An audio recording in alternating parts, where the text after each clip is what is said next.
the operation in the runtime, right? But now, the compiler doesn't do it anymore, so you have to do it at runtime. Every time you do that multiplication, you have to do a check, right? And there is another penalty at runtime. You have to store the typing information, right? So that takes space, right? So you lose time and you lose space, right? Okay? All right. Okay, is that clear to everybody? Any questions? Professor, you said it takes space. How do we get to store it? And How is it done typically? yes.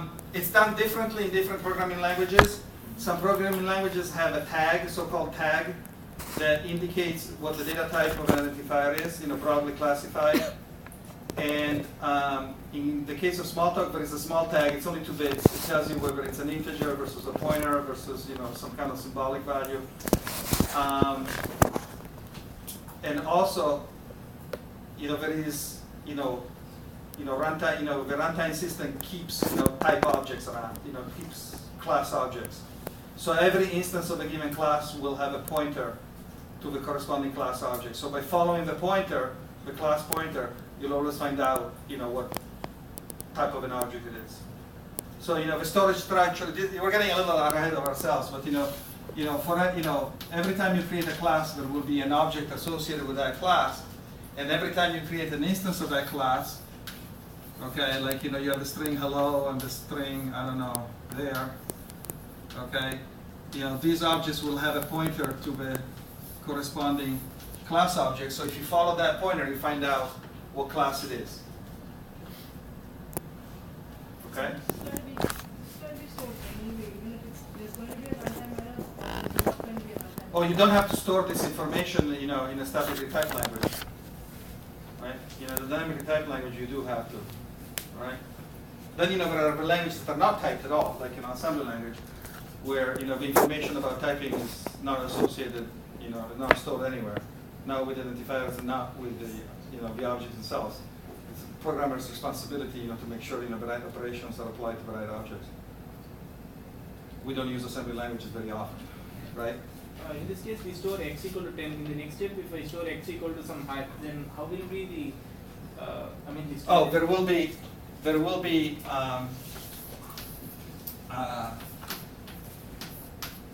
storage for the identifier, and the identifier, will have an address, which will be the address of the object. When you say x equal hello, x will store the address of hello. You will create hello if necessary, if it didn't exist before. Okay, and when you change the value, you make it point to there. You say equal there, then this is no longer going to be used unless there are other references, and they will be automatically reclaimed for you by the garbage collector. Okay.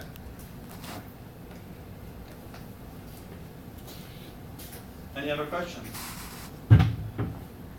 Okay. So, what do you think are the mutual advantages and disadvantages of static versus dynamic typing? Another favorite question of mine. So, advantages of static typing: performance, right? Space performance, time performance, reliability, security, readability. Yeah, you could argue for that, yes. Because if you know that the variable is going to be used, for a given, to store certain values, you can kind of make an educated guess as to what the variable will be used for. Yes. Okay. And for dynamic typing, flexibility, readability. No, flexibility, no readability. All right. Already, we already saw what encapsulation is. It's the idea that you encapsulate, definitions together, and you only expose, the interface, and that's also the idea of abstraction. An abstract data type is a data type, that is to say, a set of values along with the operations that access and modify those values. Okay. Inheritance. What is inheritance? Well, it's defined there, but in case you've not used it before, it's the ability for you to define a class in terms of an existing class.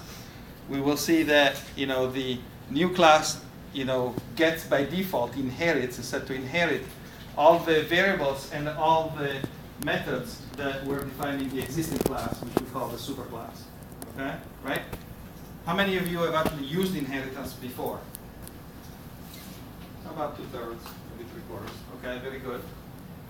Polymorphism. Okay, let's see, before I embarrass myself, is anybody here Greek or Greek descent or knowing Greek in any way? Okay, all right, so I'll try my best. Polymorphism means having many shapes in Greek. True or false? I don't know Greek. Oh, you don't know Greek? Hard Oh, Greek. okay, all right. Okay. Oh, I feel much better. Okay, so, thank you. It means having many shapes, okay?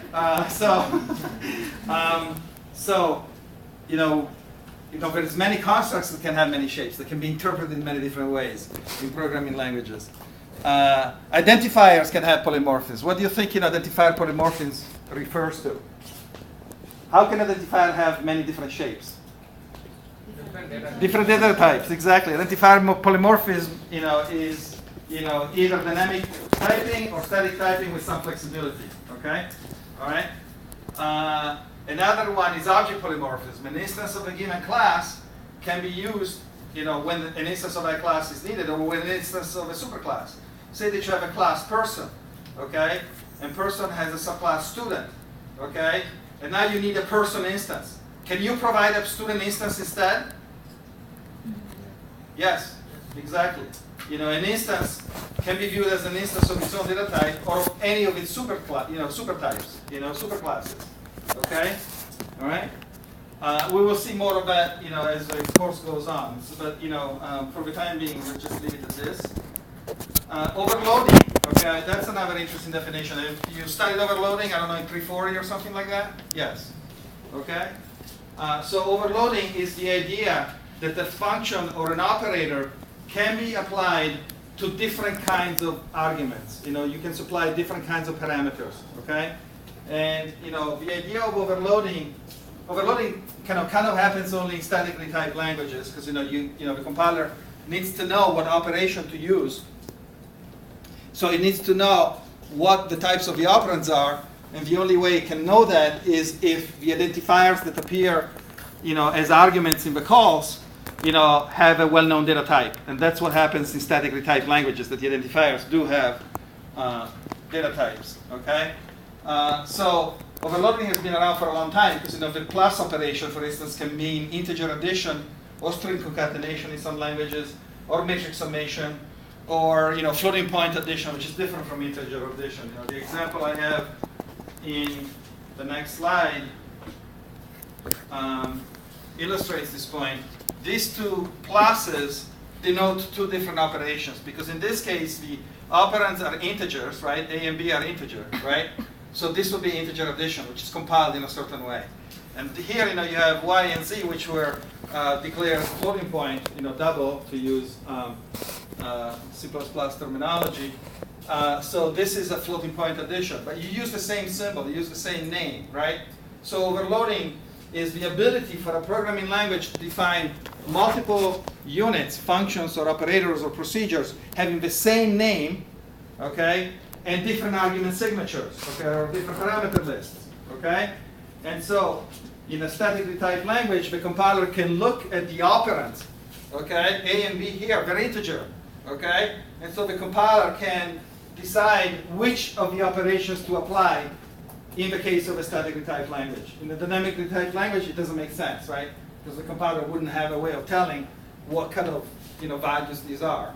There is no typing information associated with identifiers in a dynamically typed language. Okay? You just say A, B, and C are identifiers. You don't associate the data type with them. Okay? All right? Is that clear? All right? So overloading is something that is applicable to statically typed languages and is resolved at compile time. Okay? Now, an example of functions or methods that are often overloaded are constructors, right? Have you used constructors in Java or in C++ before? Yes? Okay. Is it typical for a class to have more than one constructor? Yes. What is that? Overloading, right? Okay? You have, a constructor is a method, right? Okay? So you have many methods having the same name, right? How are they distinguished from each other? Okay? So they're parameter lists. How does the compiler know which one to invoke each time? It looks at the argument list and it matches them, to the parameter list. and then it, it chooses the appropriate one. Okay? All right, is that clear? Okay.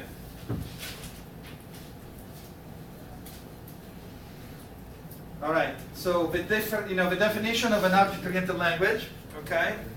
An object-oriented language is one that lets you define directly abstract data types, that lets you put together values and their operations, okay? They have to be kind of packaged together, all right? Values and operations, okay? Does that remind you of anything?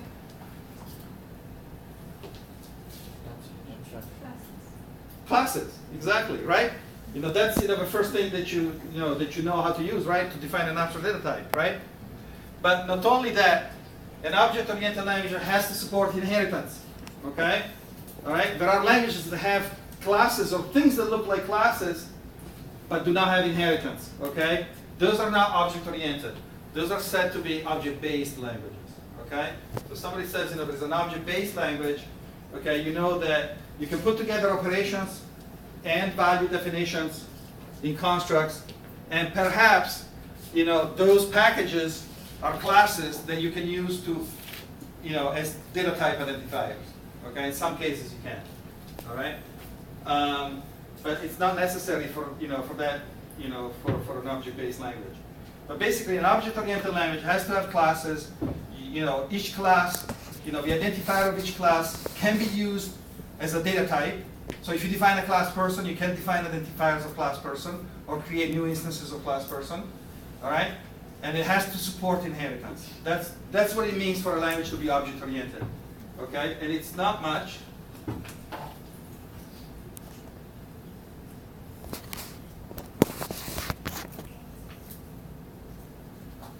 Okay. A little bit of a scare. Okay? I've had really bad experiences with my morning class across the hall, and being unable to get presentations going. All right, so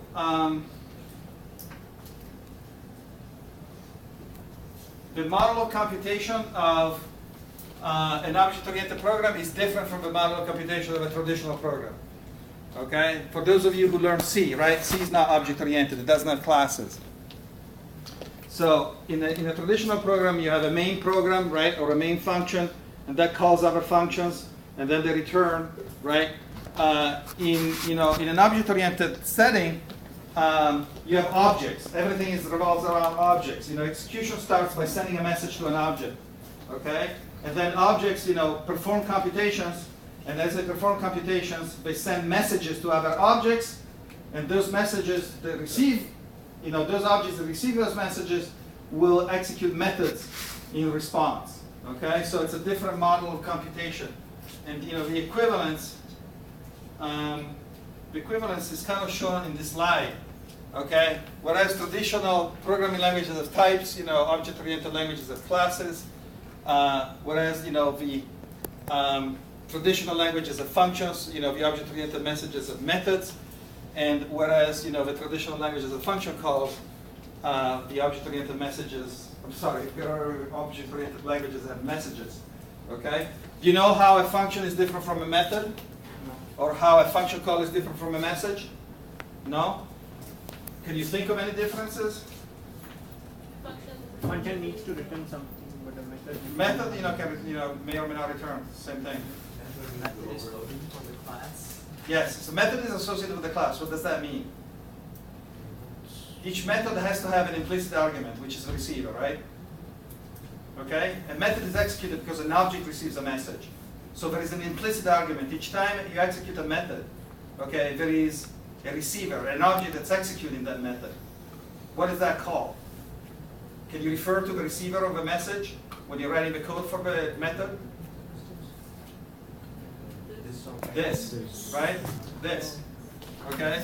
Have you heard of an identifier called this? Okay? What does it denote? Huh? No, not the current class, the current object, the current instance that takes that message. Okay?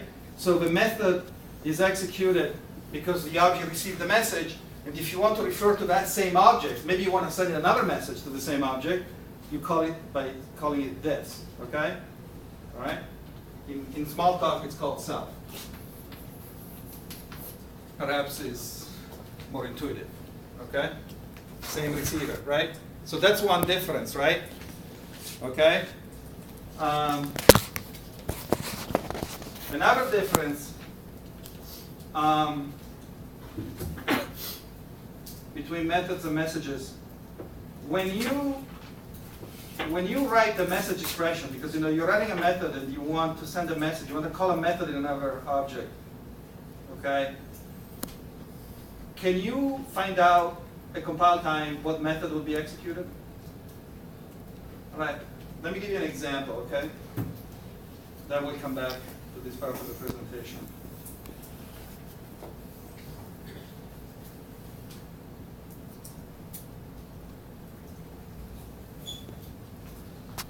Okay. All right, let's look at this code right here.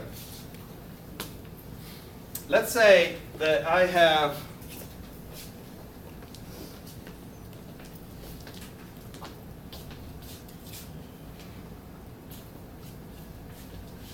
Did somebody lose, a glass case?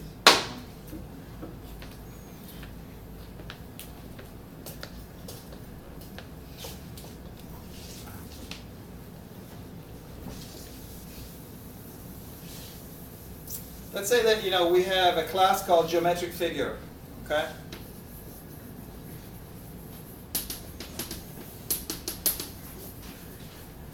And this class has many subclasses, two of which are of interest.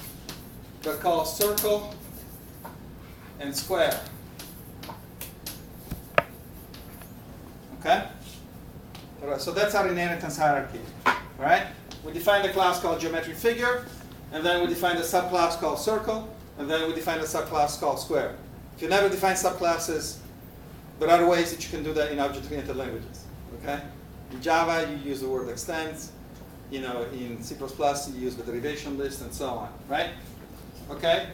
So, identifier polymorphism tells us that if we have an identifier of class geometric figure, we combine instances of circle or instances of square to that identifier. All right? And that's possible in object-oriented languages. Okay?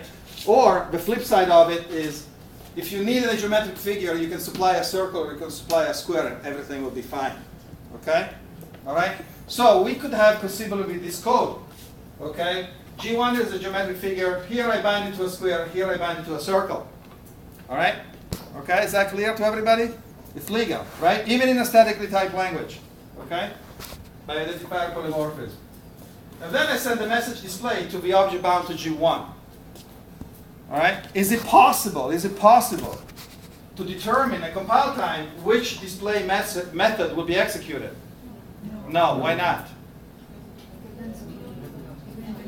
Right.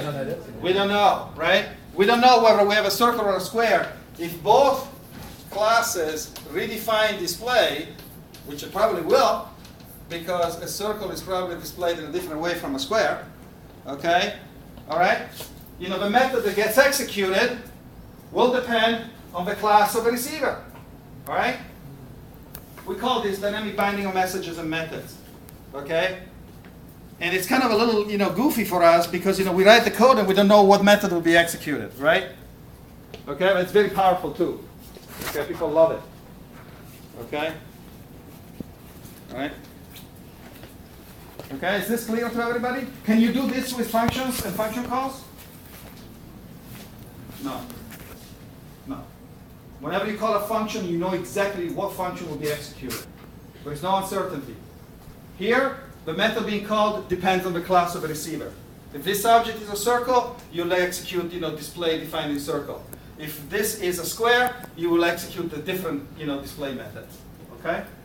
All right? We call it dynamic binding of messages and methods because, the message is bound to a different method. Okay?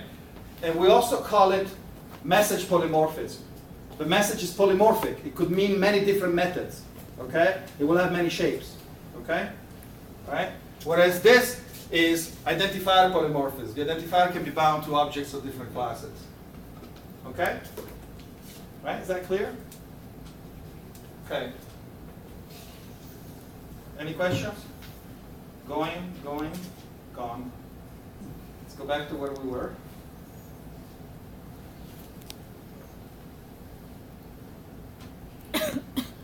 Okay, we were here. All right.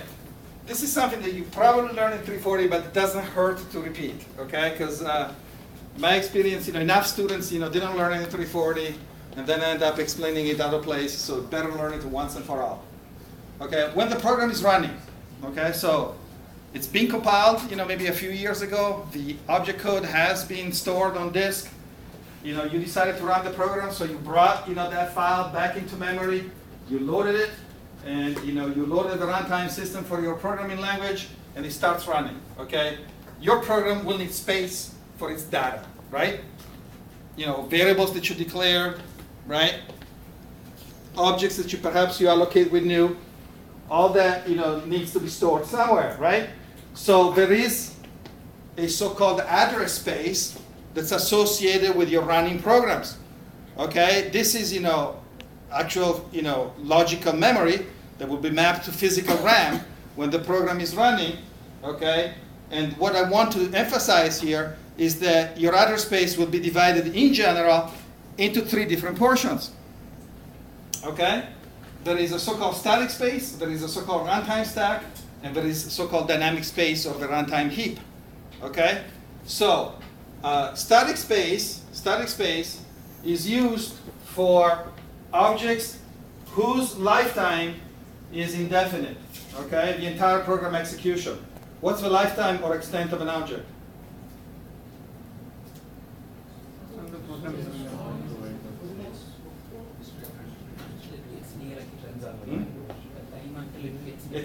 It's a time. It's an interval of time during which the object exists. So objects with indefinite extent, how long do they exist? For the entire execution of a program. So there are some objects, like global objects that represent global variables, right, that have to exist for as long as the program runs. I gave you an example of one such variable last time. Okay, do you remember? Remember when I wrote function foo? Static. Right? Static, the magic word. Static int I. Okay? We're writing a function foo. We're declaring a local identifier, but we're declaring a static. What does that mean? That the value of I will be remembered across different invocations of foo. Right? Okay? So how does a runtime system produce that kind of memory performance? Okay? It keeps I around all the time. That's easy. Okay? So whenever a compiler sees this type of declaration inside a function, it will instruct the runtime system to make space for I here in static space. Okay? So I will be allocated for the entire duration of the program execution. Okay? All right? Is that clear to everybody? Static space doesn't mean you can't change the objects. You can assign I different values. I equal 3, I equal 5, and so on, right? It's different. Read-only space is also part of static space, but not all of static space. So I will be stored here, and it will take different values. But the idea is that I has to be around for the entire execution of the program, right? Even though, in this case, I is only visible inside foo, right? Okay? So the scope is only the function, but the extent is the entire execution of the program. And then there is the stack. All right, let's go slowly. Okay, so static space is allocated used for objects whose lifetime is the entire program execution. It's allocated before the program starts execution, and deallocated when the program execution terminates. Okay, whether it crashed or it completed successfully. Okay, what objects are allocated in static space in C and C++? Here are some examples. Okay, objects define the file scope. Okay, all right. You can declare things, not inside a class or a function, right? You can just put them smack in the middle of a file or at the beginning of a file, right? Okay, in C and C++, right? A little bit more enthusiasm? No? How many of you are familiar enough with C and C++ to know what a file scope identifier is?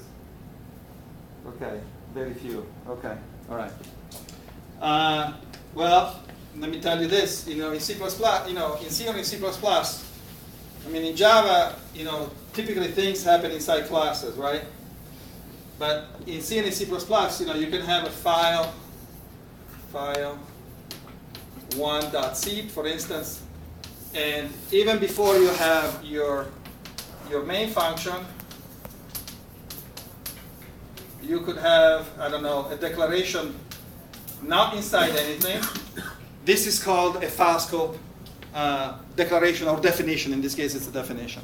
Okay? So it will cause space to be allocated at runtime for this double floating point number x.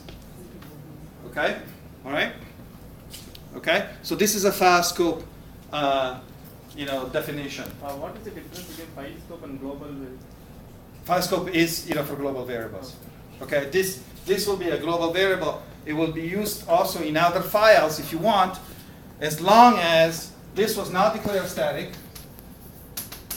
So if you declare this static, then it's visible only inside the file that defines it, and no one else can get it.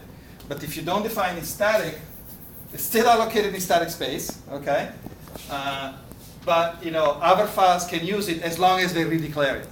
They have to say extern double x, right? So they instruct the compiler that someone else will define the object. Okay, all right.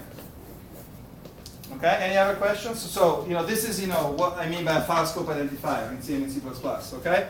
So objects, define a file scope, whether declared static or not. If they're declared static, you affect the scope, not the extent of the object. You affect the scope of the identifier, only within, the file that, defines it. Class variables, okay? Variables in a class that you declare static. You can do that in Java too, right? Okay, those, what is the difference between a static and a non-static field in Java? But it's only one copy of a static field, right? A non-static field gets copied in every instance, right? But the static field exists in only one copy, right? Whether you have 0, 1, or 1,000,000 instances, but it's just one copy of a static field. And the static field exists even before you create any instances, okay? All right? Where is the static field allocated, in your opinion? In static space. Why? Because it has to exist for the entire duration of the program. It has to be there even if you didn't create any instances, right? So that will go in static space. Objects bound to local identifiers declare static in a function. That's the example I had before, okay? Because those objects have to retain their value across different invocations, okay? Right? Is that clear to everybody? Any questions about this? Okay. Yes? What about static and dynamically typed languages? Like, they use same thing. Like class variables, would be allocated in static space. The other thing that gets allocated in static space that's not data is code, right? In C and C++, right? And that's read only because you can't usually modify the code. Okay.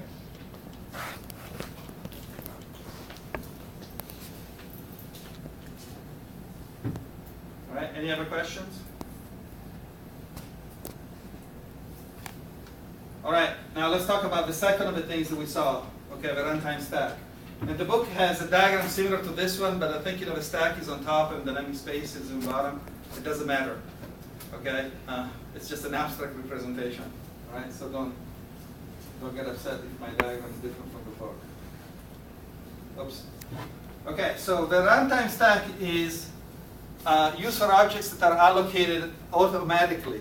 Okay, when are objects allocated automatically?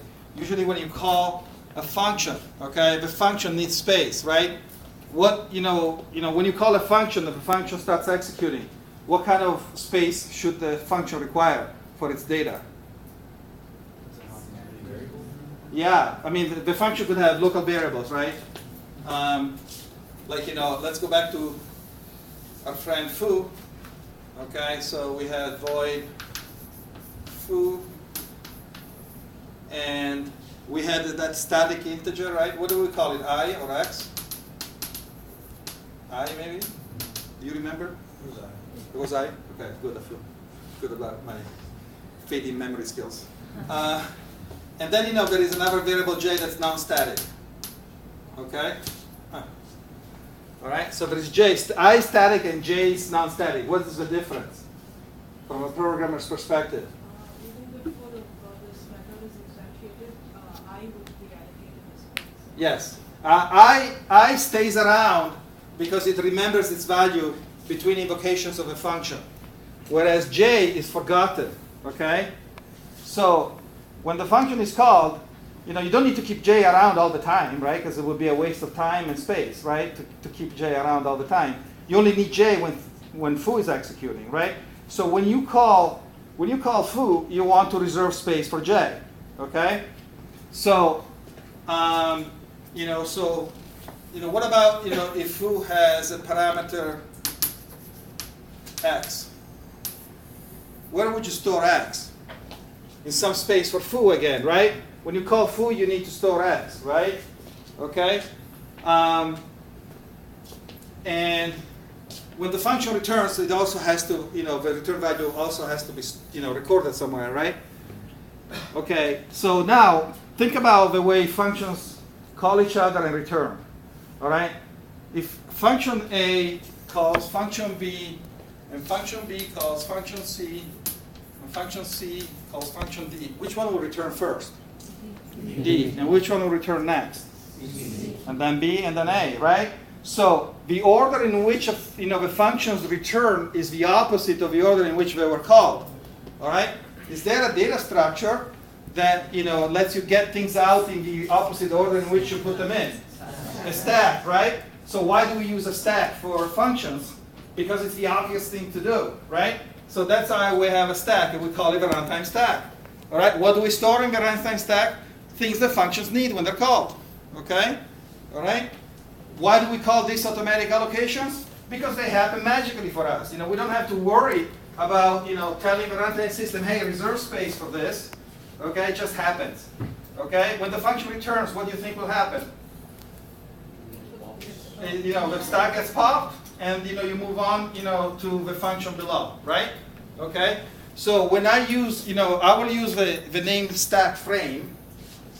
Okay, I'll use the name stack frame to denote all the allocations pertaining to one invocation of a given function. Okay, so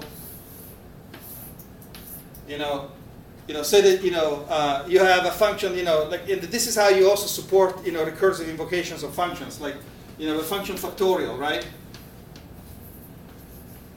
Could be defined in factorial of I could be defined in terms of factorial of I minus 1, right? Okay, recursively. So you could have a stack frame for factorial of 3, okay, that stores the number 3, and that calls factorial of 2, that stores the number 2 in another stack frame, and that calls factorial of 1 in another stack frame, and that probably will return, right? Okay, it won't do another recursive invocation. But basically, a stack frame pertains to one particular invocation of a given function, right?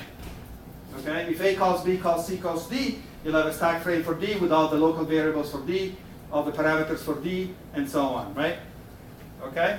And below that, there will be a stack frame for C, and below that, there will be a stack frame for B, and below that, there will be a stack frame for A. Okay, is that clear to everybody? Okay.